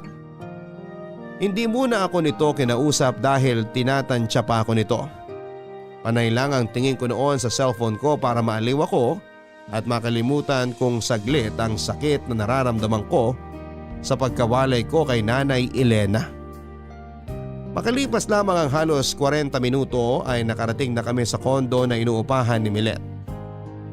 Hindi ako halos nakatulog ng maayos ng ilang gabi sa ibang bahay, Papa Dudut. Hindi rin ako nakakain ng maayos at panay lang ang iyak ko noon. Hindi ko alam kung paano ako masasanay noon sa ganong sitwasyon. Nawala na ang Nanay Elena ko sa tabi ko. Sinubukan namang makipaglapit sa akin ni Milet, Papa Dudut, pero lagi itong bigo. Hindi kami nagtutugbang pareho kaya nahirapan kaming makipag-usap sa isa't isa. Siguro dahil na rin sa hindi ko siya talaga feel kasama noon. Siguro dala na rin yon ng tinatago kong galit sa kanya. Masyadong masalita at makwento itong si Milet. Naramdaman ko rin ang kayabangan nito kaya hindi ako naging komportableng kausap siya lagi. Tuwing nasa hapagkainan na nga, lagi kaming nakakapag-usap noon at madalas pa ay puro tungkol sa sarili niya ang binibida niya. Kaya mas lalo akong nagtatago ng mga salita ko. Tulad na lamang noong isang tanghali na magkaharap kami habang pinagsasaluhan ang in-order nitong tapa. Hindi siya marunong magluto kaya mula nang tumira ako doon, panay lang ang order nito at kadalasan ay puro sa fast food pa. Namiss ko tuloy si Nanay Elena at ang masasarap na luto niya. Naku! Basa na naman tong pagkakaluto ko ng kanin. Sa susunod nga isasama ko ng kanin sa o-ordering ko. Ipaalala mo ha? Okay. Nakalimutan ko na kasi kung paano magsaing ng kanin. Huling saing ko nung after ko manganak sa'yo. Okay po. Sa ibang bansa kasi, hindi naman mahilig sa kanin. Tayong mga Pinoy at ibang Asian countries lang. Hindi naman ako mahilig gumala sa Asia eh. Puro Europe ako, ganyan o kaya Australia. Nasanay ako na puro mashed potato kaya buttered veggies lang talaga. Ewan ko ba sa mga Pinoy kung bakit ang hilig sa kanin mas masarap naman yung patatas, no? Tsaka alam mo sa ibang bansa, mahal ang bigas.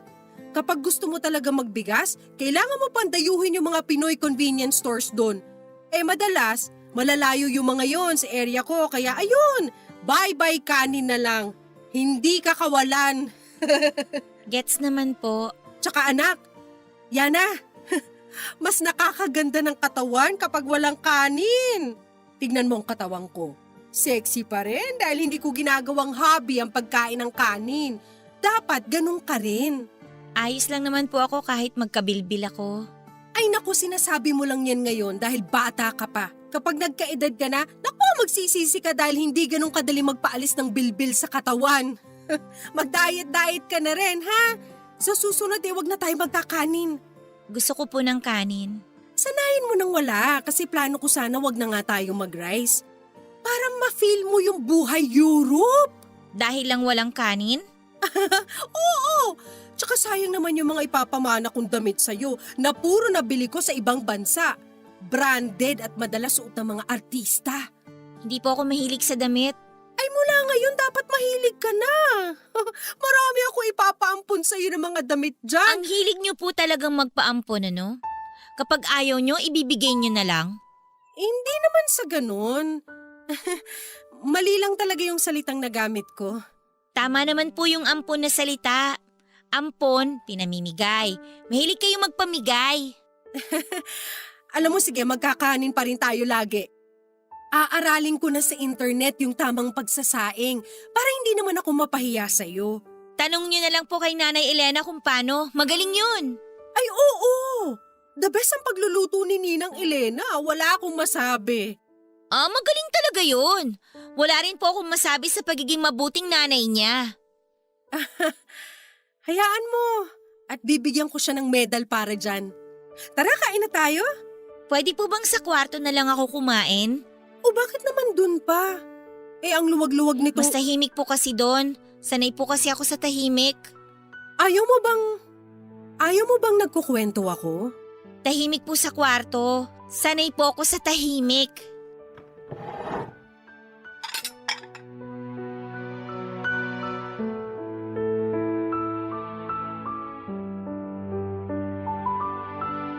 Alam ko naman na sinusubukan noon ni Milet na maging close sa akin.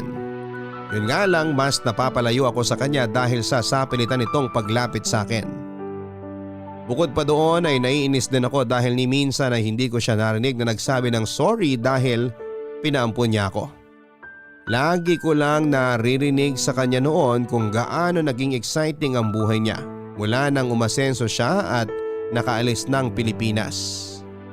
Naisip ko tuloy na naging successful siya dahil nawala ako sa buhay niya. At napakasakit noon na isipin. Hindi ko yon sinabi sa kanya dahil sigurado akong magtutunog, mapakla lamang ang sagot nito sa akin kung bakit parang masaya ito. Nawala ako sa buhay niya. Binaliwala ko ang lahat ng efforts nito na makipaglapit sa akin dahil mukha naman itong hindi nakukonsensya sa pamimigay sa akin. Naramdaman niya siguro na hindi ako interesado pero namimilit itong panghimasukan ang buhay ko. Namilit itong baguhin ang mga nakasanayan ko. Marahil ito ang paraan niya para makapagsimula ako ng bagong buhay kasama siya. Sorry na lang siya. Yan ang naisip ko. Hindi niya basta-bastang mababago ang buhay ko dahil lang sa pagdating niya. Minsan nag-decide ito ng isang bagay na hindi man lang ako kinukonsulta kung ayos lang ba sa akin. Nasa sala ako noon at nagbabasa ng libro nang lapitan niya ako para kausapin.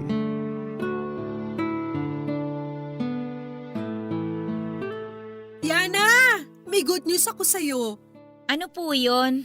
Teka nga, ibaba mo muna yung libro mo. Mag-focus ka sa sasabihin ko. Mahaba po ba yung sasabihin nyo? Kailangan ko kasing matapos ng binabasa ko para sa book report ko eh. Hindi mo na kailangan gawin yung book report mo. Pag hindi ko po ito pinasa, babagsak ako.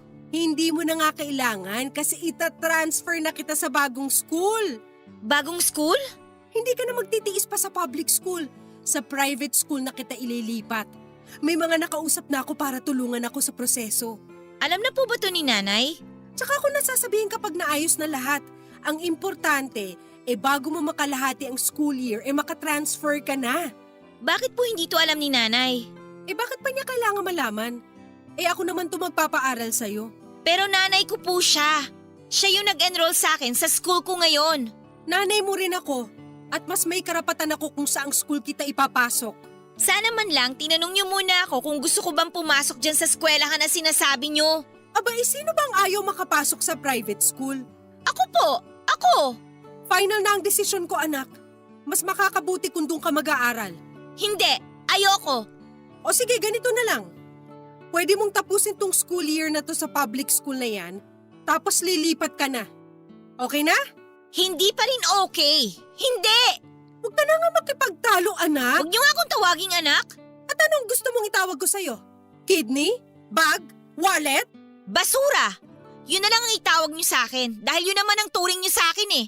Madali niyo lang akong dinispatcha dahil sa tingin niyo, pampabaho lang ako sa buhay niyo. Saan naman ang galing yan? Sa lahat-lahat! Alam mo, Yana, sa tingin ko emosyonal ka lang ngayon. Kaya sa tingin ko mas makakabuti kung magpakalma ka muna tsaka tayo mag-usap.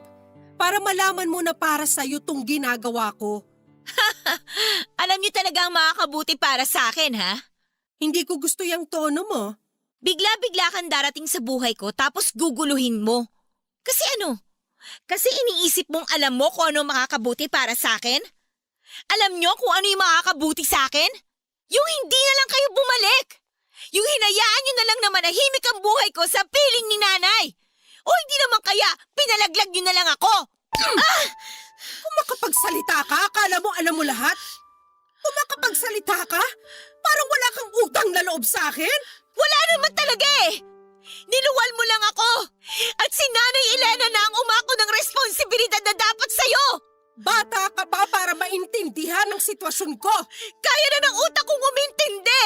Huwag mo akong maliitin! Huwag mo ring mamaliitin ang kagustuhan ko maging mabuting ina sa'yo ngayon.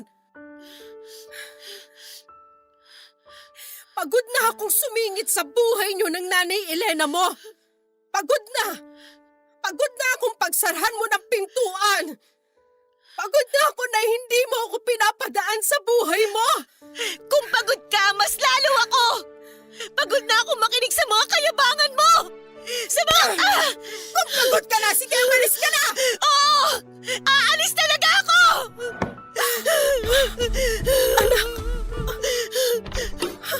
Anak, sorry.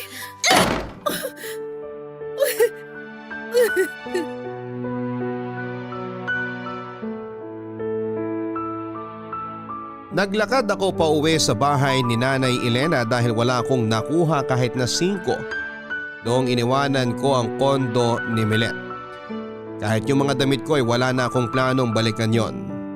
Ang gusto ko lang dati ay makaalis na at makabalik na sa dati kong buhay sa piling ni Nanay Elena.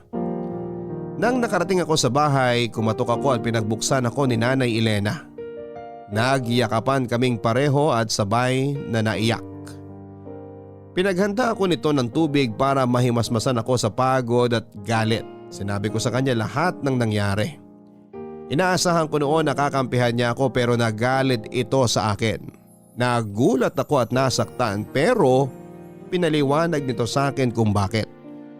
Pinaintindi ni Nanay Elena sa akin na mali ang ginawa kong pagsasara ng tsansa para makilala pa si Milet. Nakonsensya ako dahil tama naman si Nanay. Maayos niyang naipaliwanag sa akin ang lahat. Hindi ko nga binigyan ng tsansa si Milet na makilala pero masyado ko na siyang hinusgahan. Yun nga lang nakiusap ako kay Nanay Elena na huwag na lang sana akong babalik pa kay Milet pero naging matigas si Nanay at sinabing kailangan kong bumalik sa totoo kong ina kung gusto ko siyang makilala pa. Bago gumabi ay hinatid ako ni Nanay Elena sa kondo ni Milet. Niyakap ako ni Milet at saka humingi ng sorry sa naging away namin. Umuwi na noon si Nanay Elena noong napansin niyang ayos na kaming dalawa ni Milet, ni Nanay Milet. Sinunod ko ang sinabi ni Nanay Elena, Papa Dudut. Oras na noon para bigyan ko ng tsansang maging ina sa akin si Nanay Milet. Labag man sa kalooban ko noon ay kinaya kong harapin siya at tanggapin ang pagmamahal na ino-offer niya. Hindi pa rin ako noon okay dahil hindi ko nga tanggap na pinamigay lamang niya ako. Pero unti-unti ay sinubukan kong tanggalin yung galit. Naisip ko kasi na ako rin naman ang mahihirapan sa galit na yon sa puso ko at ayoko ng pakiramdam na yon. Hindi naging madali ang proseso ng pagtanggap ng bagong ina sa buhay ko.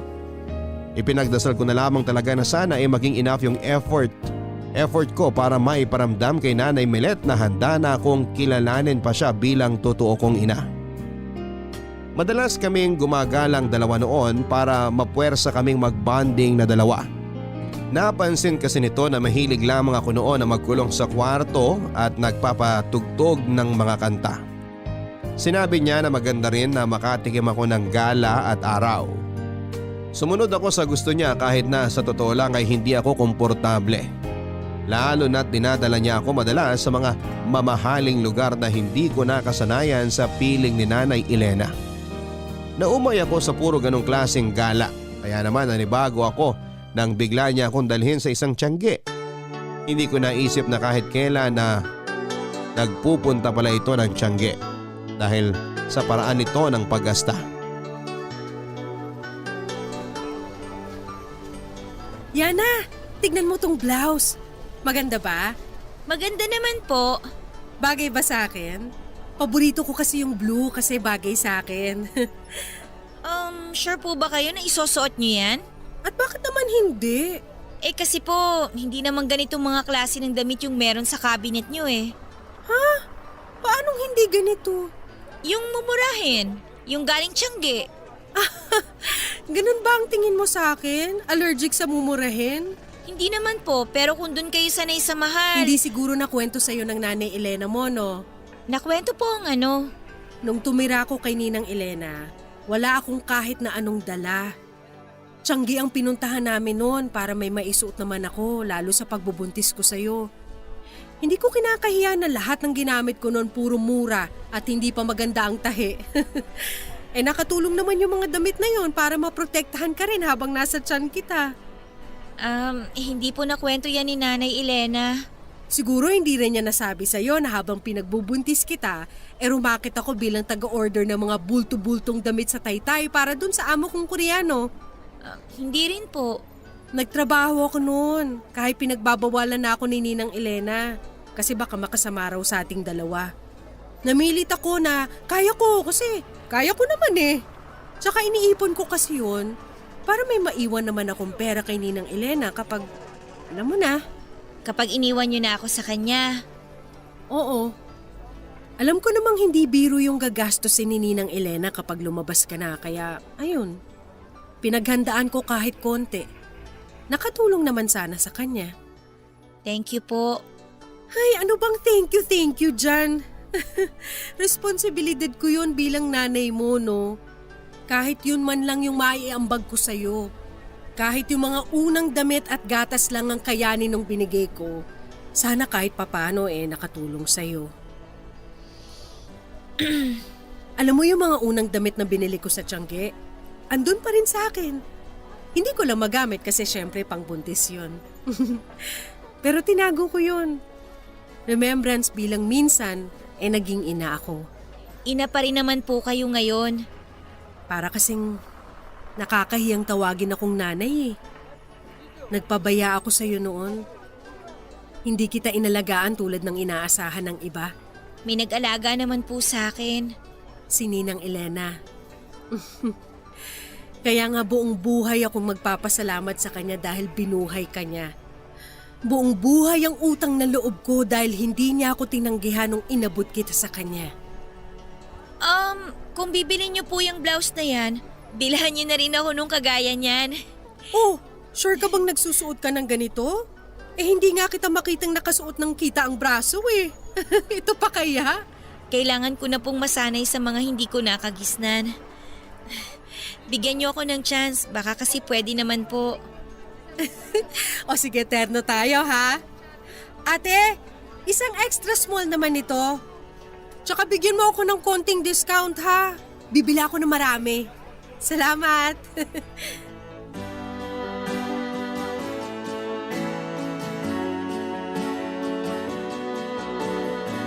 Habang tumatagal noon ang pagsasama namin ni Nanay Milet ay mas nauunawaan ko na siya lalo. Marami akong nalaman sa kanya na naging dahilan para mas lalo ko siyang respetuhin. Hindi lang bilang isang ina kundi bilang isang tao. Aminado naman akong nasasanay na akong kasama siya noon pero hindi pa rin matanggal sa isipan at puso ko si Nanay Elena. Palihim ko siyang kinukumusta. Hindi naman ako pinagbabawala ni Nanay Milet pero naisip ko kasi na baka magselos ito kapag nagpatuloy pa rin ako sa paglapit kay Nanay Elena. Hindi ko masabi-sabi noon kay Nanay Milet na sobrang nami-miss ko na si Nanay Elena. Mula nang hinatid niya ako pabalik sa kondo, noong naglayas ako ay hindi na siya muling nakasama pa. Sinabi ni Nanay Elena na mas makakabuti kung ituong ko na lamang lahat ng oras ko kay Nanay Milet para magkakilala pa kami. Ginawa ko naman pero naramdaman kong may kulang sa pagkatao ko. Hindi ko maintindihan kung bakit nakaka-feel pa rin ako ng kakulangan nasa akin na ang totoo kong ina. At nasa akin na ang buong katotohanan sa pagkatao ko. Ito ang dahilan kung bakit madalas akong nahuhuli noon na nakatulala ni Nanay Milet. Oh, nakatulala ka na naman dyan. Pang-ilan mo na yan ngayong araw ha. Makikiupo ang Nanay Milet ha. Sige po. Anak, kung may problema ka man, magsabi ka lang ha. Nandito ako, makikinig lagi. Salamat po. Ay oo pala, kailan ka pwede para magpa-schedule sa pagpapagawa ng passport mo? Passport? Oo, gagamitin mong pamalengke. Passport! Para makasama ka na sa akin mag-travel sa ibang bansa. Isasama niyo po ako? Aba, oo naman. Alam nga namang iwang kita rito. Ano, kailan ka nga pwede? Pwede po ako bukas pagkatapos ng klase ko. Half day lang po kami bukas eh. O sige, bukas. Ayusin ko schedule natin, ha? Makakapunta na ako sa ibang bansa. Kahit anong bansa pwede nating puntahan. Kahit saan mo gusto, akong bahala sa'yo. Pwede po bang sa Vietnam tayo unang pumunta? Ayaw mo ba sa Amerika muna? Para first travel abroad mo, bongga na agad. Kasi po lagi nakukwento ni Nanay Elena yung best friend niya na nakatira doon sa Vietnam. Matagal na raw pong hindi umuwi ng Pinas. Sabi niya nun sa akin kapag may pera na kami, pupuntahan namin yung best friend niya doon. Alam mo ba kung saan sa Vietnam? Opo, nakasulat po sa notebook ni Nanay Elena yung address at yung direksyon papunta sa bahay ng best friend niya. Naku Nanay Milet, kung alam niyo lang po kung gaano kagusto ni Nanay Elena na makapunta ng Vietnam. Teka ha, ikaw lang muna sana ang isasama ko kasi hindi pa kaya yung tatlo tayo eh. Kaya niyo nga po akong dalhin sa Amerika eh, yung sa Vietnam pa kaya?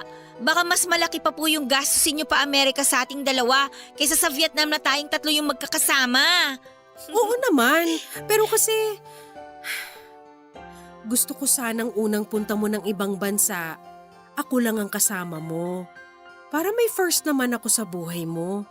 Hindi po pwedeng sumama si Nanay Elena. Pwede naman sa susunod na travel natin. Pero gusto ko rin po sana siyang maisama sa ibang bansa, lalo na po sa Vietnam. Nakalista po yun sa mga pangarap ko eh. Ano pa ba yung ibang pangarap mo? Pangarap ko po na makapagtapos ng abogasya. Uy, maganda yan! Bakit naman gusto mo maging abogado? Para po may pagtanggol ko si Nanay Elena tuwing may mga aapi sa kanya. Ididemanda namin lahat ng naninira sa kanya. Yun po yung usapan namin nung 8 years old pa lang po ako eh. Bukod doon, ano pa? Pangarap ko pa? Gusto ko rin po na maiahon si Nanay Elena sa hirap. Yung may pagpatayo ko siya ng grocery store kasi yun po yung pangarap niyang negosyo eh. Nasabi nga niya yan sa akin dati. Ay nako, yan po ang lagi niyang pinagdarasal tuwing nagagawi kami sa Baclaran Church. Grabe, ang lakas pa ng boses niya habang pinagdarasal na magkaroon siya ng isang maliit na grocery store. Lagi ba kayong nagsisimba? Tuwing first Friday po ng buwan, lagi po talaga. Walang mintis yun. Tuwing Sunday naman po kapag may nadadaanan kaming simbahan o kapilya, nagdarasal na rin kami. Lagi ba kayong lumalabas tuwing linggo? Ay opo, doon lang po kasi ako madalas bakante from school eh. Gustong-gusto rin kasi ni Nanay Elena na namamasyal kasama ako, kahit nga puro lakad lang kami eh. Sumasakit na ang rayuman niya pero sige pa rin sa lakad kasi alam po niya na gustong-gusto ko talagang maglakad. Tapos ano pa? Pangarap pa rin po ba? Hindi, yung ginagawa niyong bonding ni Ninang Elena. Bago po kasi gumabi ng linggo, kailangan andun na kami sa paborito naming mamihan. Malapit lang po sa bahay yon. Doon na po kami kumakain ng hapunan para hindi na po magluto si Nanay Elena. Hindi ba kayo nagsasawa? Puro kayo mami tuwing linggo? Hindi naman po. Masarap naman kasi yung mami eh. Tsaka po kapag kasabay niyo talagang kumain si Nanay Elena, kahit lupa pa yan, mapapasarap at mapaparami kayo ng kain. Namimiss mo na siya, no? Po? Ang Ninang Elena, namimiss mo na ba? Okay naman po. Kahit sa sandaling panahon lang kita nakasama, alam ko kung kailan ka nagsisinungaling. Magagalit po ba kayo kung sabihin ko pong oo? Uy, bakit naman ako magagalit? Normal lang na mamiss mo ang isang taong importante sa'yo. Sorry po ah. Hindi mo kailangan mag-sorry. Naiintindihan ko. Matagal ko na rin po kasi siyang hindi nakakasama eh. Alam ko. Namimiss ko po siya lagi. Lagi-lagi po. At alam kong ganun din siya sa'yo. Nay Milet? Ano yon? Wala po. Hindi nga ako nagkamaling kay Ninang Elena kita binigay. Alam kong mamahalin ka niya at mamahalin mo siya. Mag-empake ka na. Po? Ibabalik na kita sa totoong naging ina sa'yo. Hindi ko po kayo maintindihan. Hindi man kita nakasama ng sobrang tagal, nanay mo pa rin ako. At ramdam ko kung saan ka totoong masaya. Masaya naman po ako dito. Pero hindi gaya ng saya na nararamdaman mo tuwing kasama ang nanay Elena mo. Ano pong gusto niyong gawin ko? Ang gusto ko, umuwi ka na kay nanay Elena mo at sabihin mong salamat. Salamat mula sa akin. Alam niya na yon. Alam na niya kung para saan yun.